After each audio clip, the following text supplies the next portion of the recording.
Hello friends, मैं नितेश राठौड़ स्वागत करता हूं आपका आपके अपने यूट्यूब चैनल मार्क्स 99 में।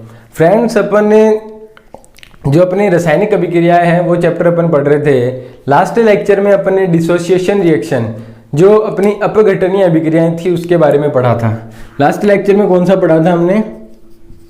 अपघटनीय अभिक्रिया। इसके बारे में हमने लास्ट लेक्चर में चर्चा की थी। हमने पढ़ा था कि क्या होता है डिसोसिएशन रिएक्शन। इस डिसोसिएशन रिएक्शन क्या होता है मैंने आपको बताया था कि एक ही रिएक्टेंट होता है वो एक से ज़्यादा प्रोडक्ट में टूट जाता है। एक रिएक्टेंट से एक से ज़्यादा प्रोडक्ट बनते हैं, वो कौन सी रिएक्शन होती है? डिसोसिएशन रिएक्शन होती है। इसके मैंने आपको एग्जांपल बताए थे। एक तो आपको इसका बताया था विद्युत अपघटन, मैंने आपको बताया था एक विद्युत अपघटन की अपन लोगों ने बात की थी। H2O और NaCl का अपन ने एग्जाम्पल लिया था। उसके बाद अपन ने बात की थी उष्मीय अपघटन की हमारी बात हुई थी। इसमें हमने CaCO3 वाला एग्जाम्पल देखा था। इसमें 473 केल्विन हमें क्या चाहिए था? टेम्परेचर चाहिए था। CaO प्लस CO2 में ब्रेक हो रहा था। उसके बाद हमने देखा था प्रकाशीय अपघटन। प्रकाशीय अपघटन भी हमने पढ़ा था। उसमें क्या बताया था? उसमें हमने HBr वाला एग्जाम्पल देखा था। ये अपनी बातें लास्ट लेक्चर में हो गई। इसके आगे की जो अभिक्रिया है वो अपन आज चर्चा करते हैं, उसके बारे में आज बढ़ते हैं। तो आज अपन जो रिएक्शन पढ़ने जा रहे हैं, अब आज अपन जो स्पीड के बेसिस पे रिएक्शंस होती हैं, मतलब फास्ट और स्लो रिएक्शंस होती हैं, तीव्र अभिक्रिया और जो मंद अभिक्रिया होती है, उसके बारे में आज अपन डिस्कशन करते हैं। उसका पढ़ते हैं कि क्या होती है तीव्र अभिक्रिया और क्या होती है मंद अभिक्रिया। तो आइए आज अपन उसका डिस्कशन करते हैं।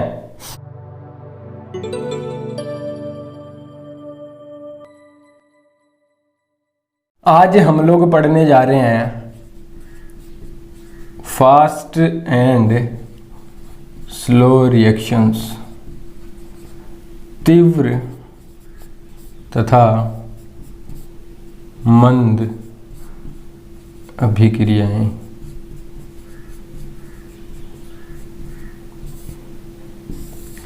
आज अपन इसके बारे में डिस्कशन करते हैं कि क्या होती हैं तीव्र अभिक्रियाएं और क्या होती हैं मंद अभिक्रियाएं। रिएक्शन को पूरा होने के अभिक्रिया के समय के आधार पर, अभिक्रिया को समय कितना लगता है अभिक्रिया पूर्ण होने में, उसके आधार पर दो प्रकार की हमने अभिक्रियाएं लिखी हैं। एक रखी है तीव्र और एक रखी है मंद। On basis of time reactions हमने दो लिए हैं, स्लो और fast. Upon one by one इनके बारे में डिस्कशन करते हैं कि फास्ट अभिक्रिया क्या होती है और स्लो अभिक्रिया क्या होती है। इसके बारे में अपन पूरा डिटेल से पढ़ते हैं। तो चलिए अपन इनको वन बाय वन देखते हैं, क्या होती है फास्ट रिएक्शंस एंड क्या होती है स्लो रिएक्शंस। सबसे पहले अपन फास्ट रिएक्शन का पढ़ लेते हैं। जो फास्ट रिएक्शंस होती हैं कौन सी?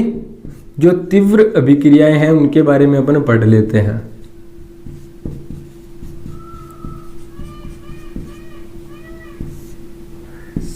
जो फास्ट रिएक्शंस हैं उनका अपन देख लेते हैं कि क्या होती है फास्ट रिएक्शंस, क्या उनकी प्रॉपर्टीज होती हैं, क्या क्या बात होती है तीव्र अभिक्रिया की, वो अपन डिस्कस करते हैं। इसका नाम ही क्या है? फास्ट रिएक्शन, तीव्र अभिक्रिया। मतलब क्या होगा? हम जैसे ही अभिक्रिया को जो अभिकारक हैं उनको जैसे ही मिलाएंगे अति शीघ्र बहुत तीव्र क्या हो जाएगा? उत्पाद बन जाएगा। मतलब अभिकारकों को मिलाने पर जो शीघ्रता से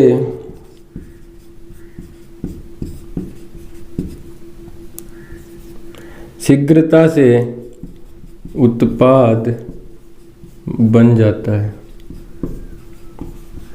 मतलब क्या हुआ? On mixing of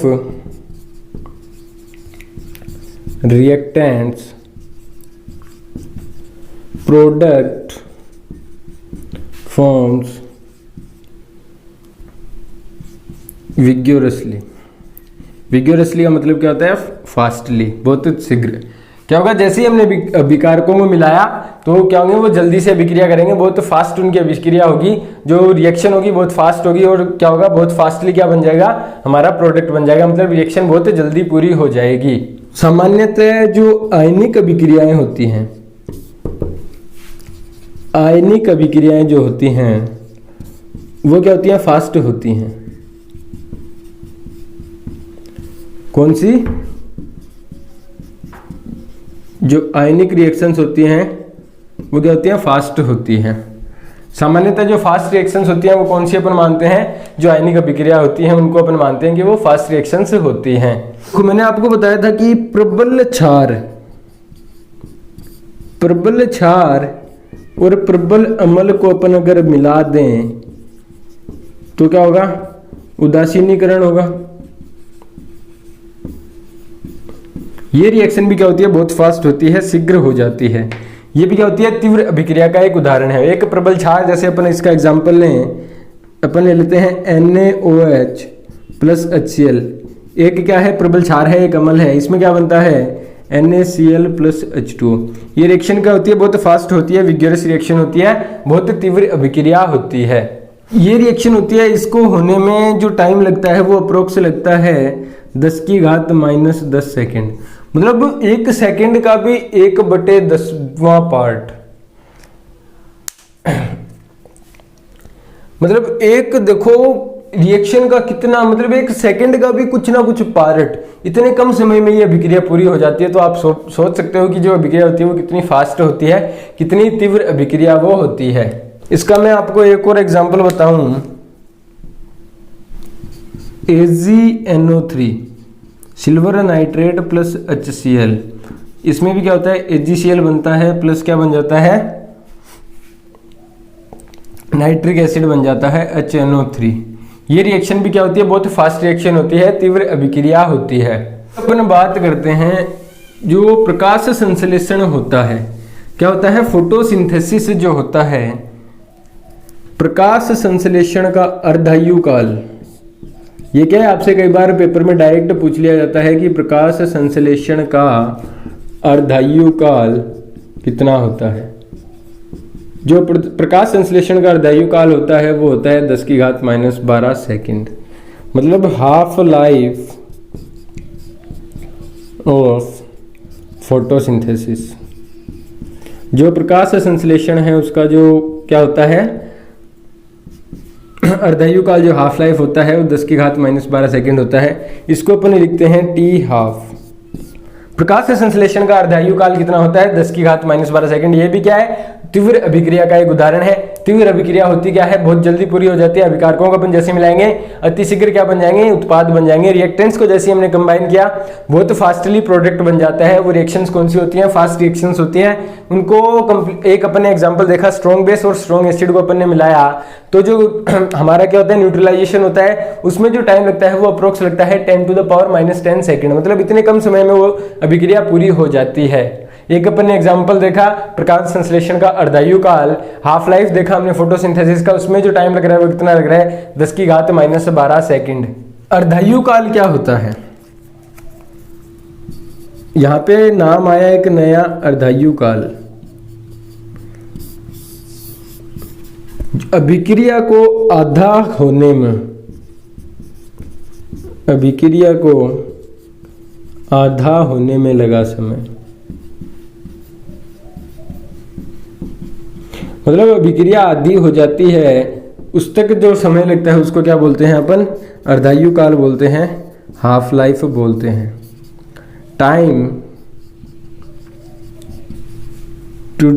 time taken by reaction till it's half completion. मतलब रिएक्शन को आधा होने में जितना समय लगता है उस रिएक्शन को अपन क्या बोलते हैं, उस टाइम को क्या बोलते हैं, अर्धायु काल बोलते हैं, हाफ लाइफ बोला जाता है। ये क्या था, अपने एक छोटी सी थी फास्ट रिएक्शंस का हमने देख लिया। इसके बाद अपन बात करते हैं स्लो रिएक्शंस की, मंद अभिक्रिया की बात करते हैं। अपन देखते हैं कि मंद अभिक्रिया क्या होती है, उसकी क्या विशेषताएं हैं। अपन अब देखते हैं मंद अभिक्रिया।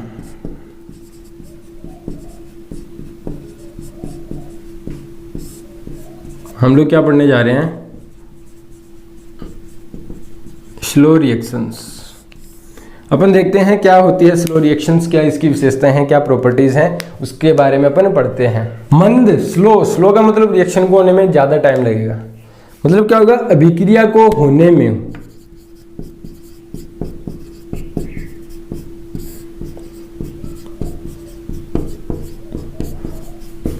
पूरा होने में लिख देता हूं मैं, अभिक्रिया को पूरा होने में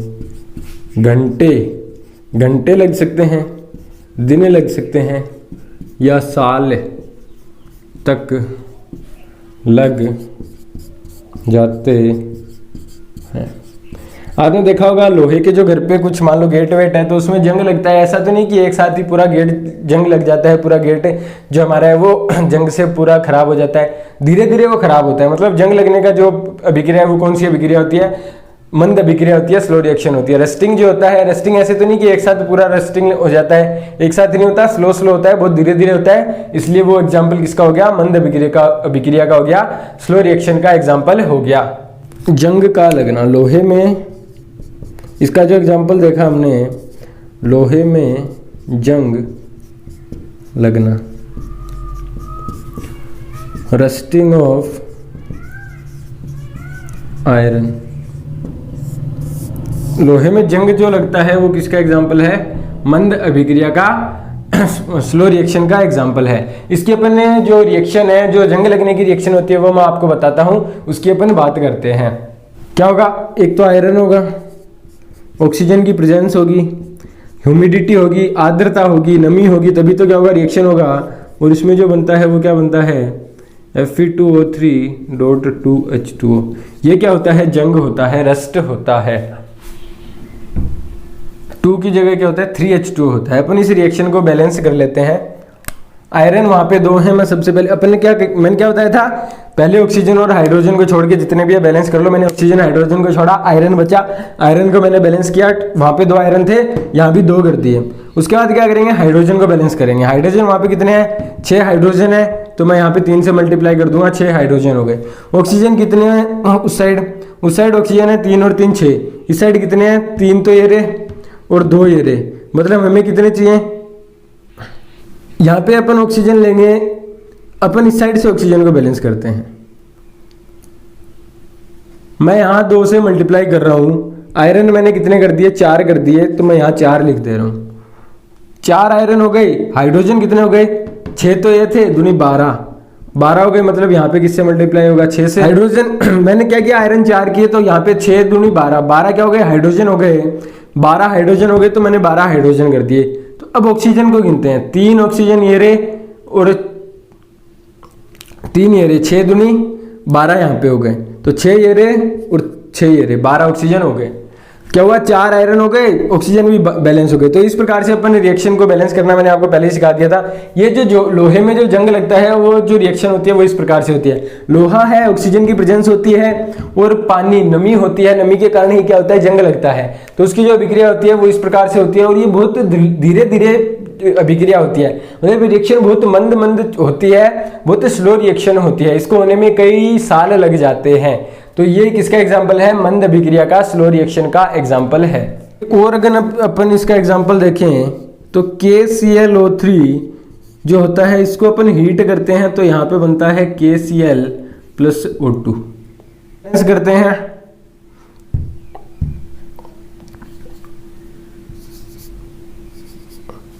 क्या हो गया, रिएक्शन बैलेंस हो गई।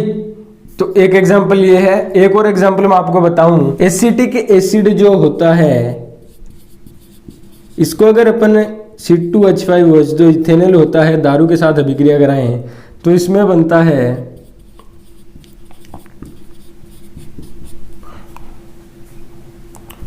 पानी रह जाता है। रिएक्शन होती है एसिटिक एसिड की। एक और अगर अपन इसका एग्जाम्पल देखें, अपन इतने एग्जाम्पल की बात करते हैं। ये कौन सा है, ये एसिटिक एसिड है, एसिटिक एसिड। ये क्या है, इथेनॉल है। और जो ये होता है वो होता है इथाइल एसीटेट। ये कुछ स्लो रिएक्शंस की जो एग्जांपल अपन ने देखी है। स्लो रिएक्शन को क्या होगा, पूरा होने में बहुत टाइम लगेगा। उसके एग्जांपल हमने क्या क्या देखे, लोहे में जंग लगने वाला एग्जांपल देखा, KClO3 का देखा, और एसिटिक एसिड को जब अपन एथिलीन में डालते हैं, एथेनॉल में, दारू में डालते हैं, वो एग्जांपल अपन ने देखा। आज हमने क्या पढ़ा, पहले पढ़ा फास्ट रिएक्शन। फास्ट रिएक्शन बहुत जल्दी हो जाती है, जैसे अपन अभिकारकों को मिलाएंगे जल्दी से रिएक्शन करके उत्पाद बन जाता है। उसका अपन ने एग्जाम्पल कौन सा देखा, फोटोसिंथेसिस वाला एग्जाम्पल देखा उसका। मंद अभिक्रिया, मंद अभिक्रिया को होने में क्या है, ज्यादा टाइम लगता है, दिन भी लग सकते हैं, घंटे भी लग सकते हैं, और कई साल भी लग सकते हैं। लोहे में जंग लगने वाला अपने एग्जांपल देखा, KClO3 का देखा और एसिटिक एसिड का देखा। तो ये हमारी क्या होती है, फास्ट और स्लो रिएक्शंस होती हैं। फास्ट और स्लो को हमने डिवाइड कैसे किया, जो रिएक्शन को पूरा होने में जो समय लगता है उसके आधार पर हमने अभिक्रियाओं को दो भागों में बांट दिया, फास्ट अभिक्रिया और स्लो अभिक्रिया।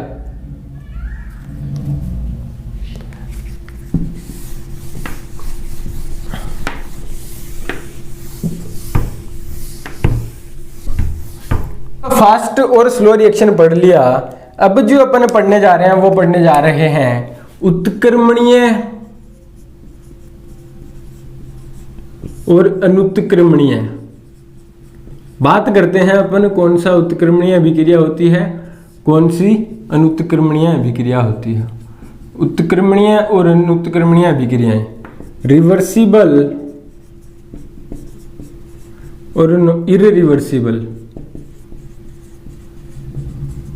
रिवर्सिबल एंड इरिवर्सिबल रिएक्शंस, इन दोनों अभिक्रियाओं की अपन बात करते हैं कि क्या होती है उत्क्रमणीय अभिक्रिया और क्या होती है अनुत्क्रमणीय अभिक्रिया। बात कर लेते हैं उत्क्रमणीय अभिक्रिया की।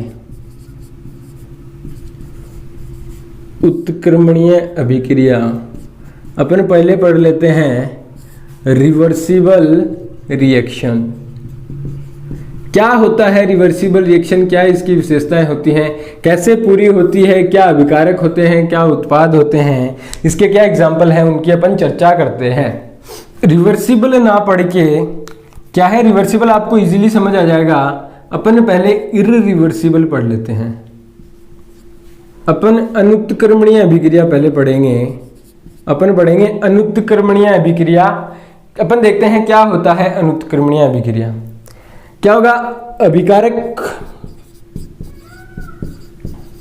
अभिकारक होंगे। इसमें रिएक्शन में क्या होता है, अभिकारक होते हैं, वो रिएक्शन करके अभिक्रिया करके उत्पाद बना देते हैं। और ये अभिक्रिया क्या होती है, एक ही दिशा में होती है। ये नहीं कि उत्पाद वापस अभिक्रिया में चला जाए। जैसे मैंने आपको एग्जांपल बताया था NH3 वाला, जो अमोनिया का मैंने आपको एग्जांपल बताया कि NH3 N2 और 3H2 क्या करते हैं, रिएक्शन करके NH3 बनाते हैं और उसी टाइम NH3 वापस ब्रेक होता रहता है। वैसा इसमें नहीं होता। इसमें जो अभिक्रिया वो होगी एक ही दिशा में, एक ही दिशा में होगी। मतलब कार्बन वाला एग्जांपल मैंने आपको बताया था, कार्बन ऑक्सीजन के साथ अभिक्रिया करके CO2 बना रहा था, कार्बन डाइऑक्साइड बना रहा था। वो कार्बन डाइऑक्साइड से वापस कार्बन और ऑक्सीजन अलग नहीं हो रहे थे। वो एग्जाम्पल किसका था, इरिवर्सिबल रिएक्शन का था। कौन सी का था, अनुत्क्रमणीय अभिक्रिया का था। मतलब इसमें क्या होगा, अभिकारक अभिक्रिया करके उत्पाद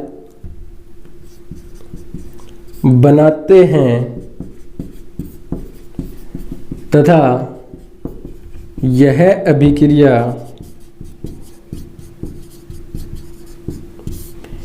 एक ही दिशा में, मतलब क्या हुआ, ये जो है वो रिएक्शन कौन सी है, यूनिडायरेक्शनल है, एक ही दिशा में होती है।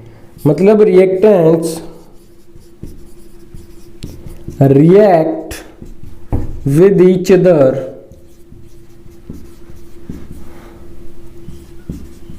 And form product. रिएक्टेंट्स क्या करेंगे, रिएक्शन करके अभिक्रिया जो बनाएंगे, प्रोडक्ट बनाएंगे। This reaction is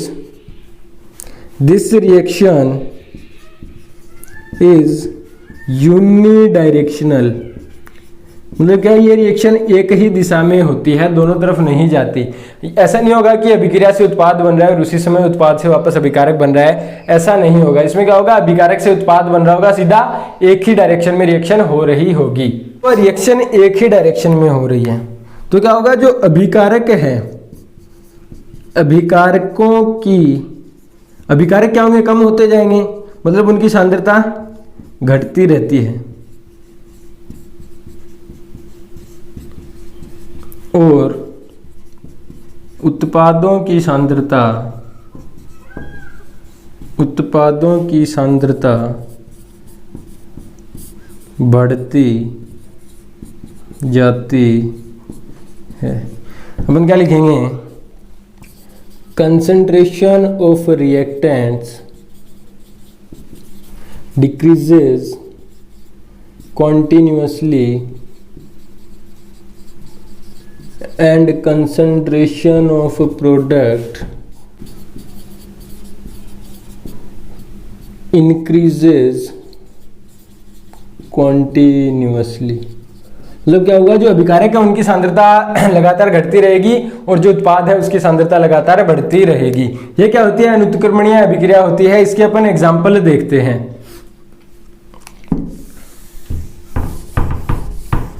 upon example देखते हैं अनुत्क्रमणीय अभिक्रिया का, इरिवर्सिबल रिएक्शन का। सबसे पहले मैंने आपको एक एग्जाम्पल बताया था कार्बन वाला, वही अपन ले लेते हैं। CO2 बनता है। इसके बाद एक और एग्जाम्पल, जो CH4 मीथेन क्या होता है, CH4 होता है, मीथेन होता है, उसकी बात करते हैं। उसको अपन क्या कर रहे हैं, अभिक्रिया करवा रहे हैं।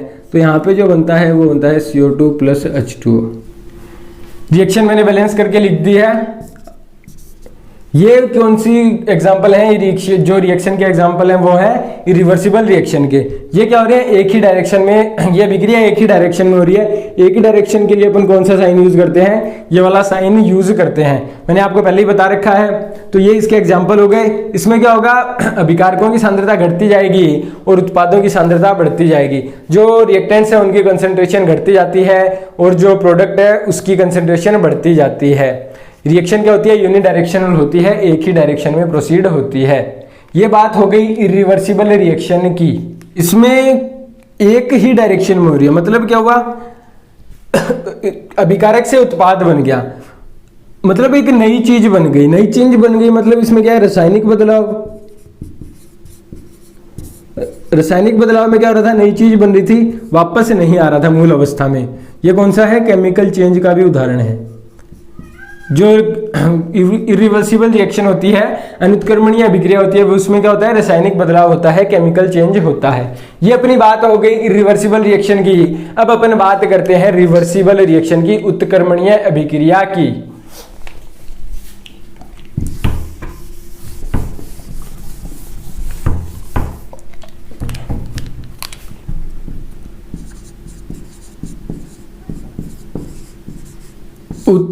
उत्क्रमणीय अभिक्रिया मतलब क्या हुआ, रिवर्सिबल रिएक्शंस। ये क्या हो रही होंगी, इनसे अभिकारक से उत्पाद बन रहा होगा और उत्पाद से वापस अभिकारक बन रहा होगा। ऐसी कुछ रिएक्शन हो रही होगी। अपन बात करते हैं क्या होता है जो उत्क्रमणीय अभिक्रिया होती है, रिवर्सिबल रिएक्शन होती है, वह क्या होती है उसके बारे में अपन चर्चा करते हैं। अभिकारक अभिक्रिया करके उत्पाद बना रहे होंगे और उसी समय उत्पाद वापस अभिकारक बना रहा होगा। NH3 वाला एग्जांपल आपको याद है। मतलब क्या होगा, अभिकारक अभिक्रिया करके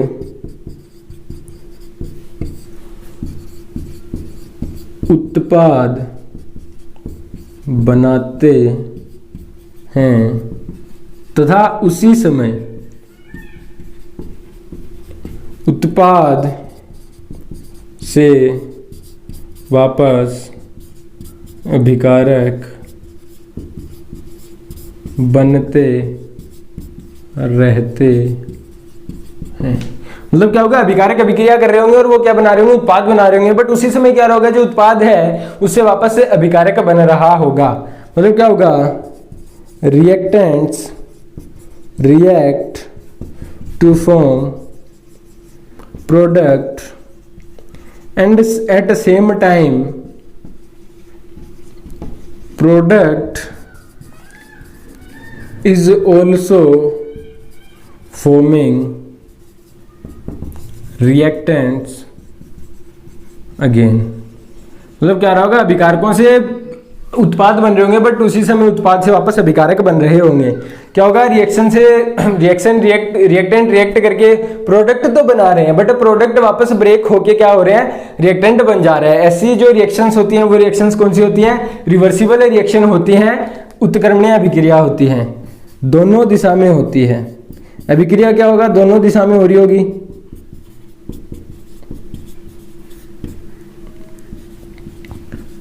मतलब क्या होगा, प्रोसीड इन बोथ डायरेक्शंस। जो अभिक्रिया हो रही होगी वो दोनों डायरेक्शन में हो रही होगी। आपने नोट कर लिया होगा क्या हो रहा होगा कि कोई रिएक्टेंट होंगे A प्लस बी, उनसे क्या बन रहा होगा, कुछ बन रहा होगा C प्लस डी, इनसे कुछ बन रहा है, बट उसी टाइम क्या होगा, C प्लस डी से वापस क्या बन रहा होगा, A प्लस बी बन रहा होगा। जो दोनों दिशा में अभिक्रिया होती है उसके लिए अपन कौन सा निशान यूज करते हैं, ऐसा निशान यूज करते हैं, मैंने आपको पहले भी बताया था। तो ये रिएक्शन किसका एग्जाम्पल होगा, रिवर्सिबल रिएक्शन का। मतलब ऐसा जहां चुना गया उसका मतलब अपन समझ जाएंगे कि जो अभिक्रिया है वो कौन सी है, उत्क्रमणीय अभिक्रिया है, रिवर्सिबल रिएक्शन है। क्या हो रहा है, दो रिएक्शन हो रही है। अपन देखें तो क्या हो रहा है, एक क्या हो रहा है, A प्लस बी से C प्लस डी बन रहे हैं, A प्लस बी से क्या बन रहा है, C प्लस डी बन रहा है, और उसी टाइम C प्लस डी से A प्लस बी बन रहा है। तो ये जो रिएक्शन होती है इसको बोलते हैं अग्र अभिक्रिया, और इसको बोला जाता है प्रतीप अभिक्रिया। इनके नाम दिए हुए हैं। आगे की डायरेक्शन में जो फॉरवर्ड इसको बोलते हैं फॉरवर्ड रिएक्शन,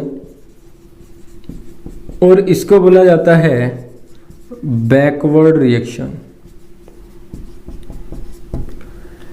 जो रिवर्सिबल रिएक्शन होती है उसमें एक तो क्या होती है, ए प्लस बी से सी प्लस डी बन रहा है, उस रिएक्शन को क्या बोल रहे हैं अपन, अग्र अभिक्रिया बोल रहे हैं, फॉरवर्ड रिएक्शन बोल रहे हैं। और उसी टाइम सी प्लस डी से ए प्लस बी बन रहा है, उसको अपन क्या बोल रहे हैं, प्रतीप अभिक्रिया बोल रहे हैं, बैकवर्ड रिएक्शन बोलते हैं। रिवर्सिबल रिएक्शन क्या हो रहा है, दोनों दिशा में हो रही है, अभिकारक से उत्पाद बन रहा है और उसी समय उत्पाद से वापस अभिकारक बनता जा रहा है। जो फॉरवर्ड डायरेक्शन में, जो आगे की डायरेक्शन में अभिक्रिया हो रही है उसको अपन ने अग्र अभिक्रिया बोला है, और जो पीछे आ रहे हैं वापस उत्पाद से अभिकारक बन रहा है, वो जो रिएक्शन हो रही है उस रिएक्शन को हमने क्या बोला है, प्रतीप रिएक्शन बोला है, बैकवर्ड रिएक्शन बोला है।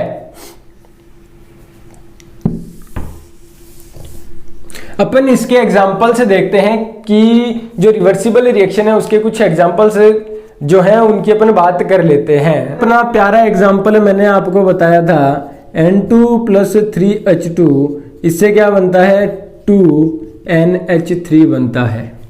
अमोनिया N2 और H2 मिलके क्या बनाते हैं, अमोनिया बनाते हैं, और उसी टाइम अमोनिया ब्रेक होके N2 और 3H2 में क्या होता रहता है, ब्रेक होता रहता है। ये किसका एग्जाम्पल हो गया। दूसरा एग्जाम्पल अपन देखें, H2 प्लस H2CO3, यहां जो बनता है वो बनता है H3O प्लस HCO3 माइनस।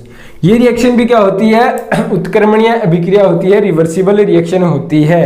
एक जो हमारा रक्त होता है, रक्त में हीमोग्लोबिन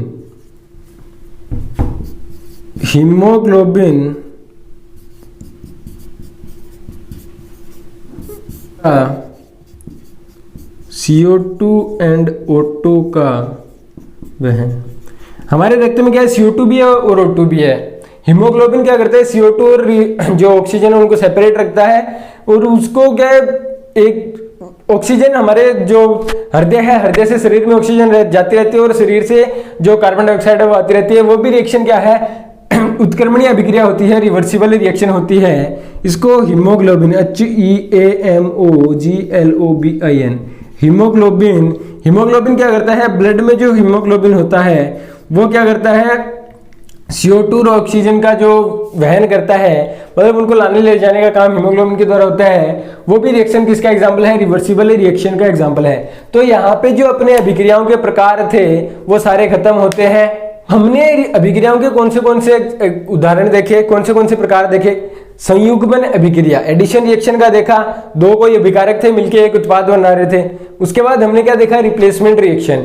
रिप्लेसमेंट रिएक्शन क्या है, विस्थापन अभिक्रिया। हमने देखा कि एक अभिकारक के परमाणु या परमाणु समूह दूसरे अभिकारक के परमाणु या परमाणु समूह का विस्थापन कर दे रहे थे, वो क्या थी, विस्थापन अभिक्रिया थी, रिप्लेसमेंट रिएक्शन थी। उसके बाद हमने देखा द्विविस्थापन अभिक्रिया, मतलब दो अभिकारकों के जो परमाणु थे, परमाणु या परमाणु समूह थे, वो एक दूसरे का आपस में विस्थापन कर रहे थे, वो क्या थी, द्विविस्थापन अभिक्रिया थी, बाय रिप्लेसमेंट रिएक्शन थी। उसके बाद हमने क्या देखा, डिसोसिएशन रिएक्शन। डिसोसिएशन रिएक्शन मतलब अपघटन अपघटनीय अभिक्रिया, मतलब क्या हो रहा था, एक ही अभिकारक था वो ब्रेक हो रहा था, उससे दो प्रोडक्ट बन रहे थे, वो कौन सी थी, अपघटनीय अभिक्रिया थी। उसके एग्जांपल में हमने क्या देखा, विद्युत अपघटन देखा, विद्युत अपघटन के बाद हमने देखा उष्मीय अपघटन, और उसके बाद हमने देखा था प्रकाशीय अपघटन। उसके बाद आज के लेक्चर में हमने डिस्कस किया पहले फास्ट रिएक्शन, तीव्र अभिक्रिया का हमने एग्जांपल देखा था, फोटोसिंथेसिस वाला एग्जांपल मैंने आपको बताया था, बहुत जल्दी हो जाता है, 10⁻⁻10 सेकंड टाइम लगता है। उसके बाद मैंने आपको एक एग्जांपल बताया था फोटोसिंथेसिस का अर्धायु काल, हाफ लाइफ बताया था 10⁻12 सेकंड। उसके बाद मंद अभिक्रिया का हमने पढ़ा था स्लो रिएक्शन, लोहे में जो जंग लगता है उसके बारे में अपन ने बात की थी। उसके बाद हमने पढ़ा रिवर्सिबल और इरिवर्सिबल रिएक्शन। उन दोनों में पहले हमने देखा इरिवर्सिबल रिएक्शन, अनुत्क्रमणीय अभिक्रिया जो क्या हो रही थी, एक ही दिशा में हो रही थी, अभिकारकों से जो उत्पाद बन रहे थे बट उत्पाद से वापस अभिकारक नहीं बन रहा था, वो एक ही दिशा में हो रही थी, उसमें क्या हो रहा था, रासायनिक बदलाव हो रहा था। उसका हमने एग्जाम्पल देखा था C+O2 CO2 वाला। उसके बाद हमने बात की उत्क्रमणीय अभिक्रिया की, जो हमारी रिवर्सिबल रिएक्शन है उसकी बात की। इसमें क्या हो रहा था, अभिकारकों से उत्पाद बन रहा था बट उसी समय क्या हो रहा था, उत्पाद से वापस अभिकारक बने रहे थे। इसमें ये रिएक्शन क्या, इसमें क्या हो रहा था, भौतिक बदलाव था, फिजिकल चेंज था, थोड़े समय के लिए उत्पाद बन रहा था, वापस आ जा रहा था, दोनों दिशाओं में हो रही थी। इसका हमने एग्जांपल कौन सा देखा, एक तो देखा हमने NH3 वाला, N2+3H2, उससे क्या बन रहा था, NH3 बन रहा था। एक हमने देखा H2+H2 CO3 वाला एग्जांपल। और जो हमारे ब्लड में हीमोग्लोबिन होता है वो CO2 और ऑक्सीजन का हमारे शरीर में पूरे में ट्रांसपोर्टेशन करता है, वो भी अपन ने एग्जाम्पल देखा। तो ये अपने जो रिएक्शंस के टाइप थे वो पूरे होते हैं। इसके बाद अपन नेक्स्ट लेक्चर में जो डिस्कस करेंगे वो अपन डिस्कस करेंगे ऑक्सीकरण और अपचयन, ऑक्सीडेशन और रिडक्शन की बात करेंगे अपन नेक्स्ट लेक्चर में।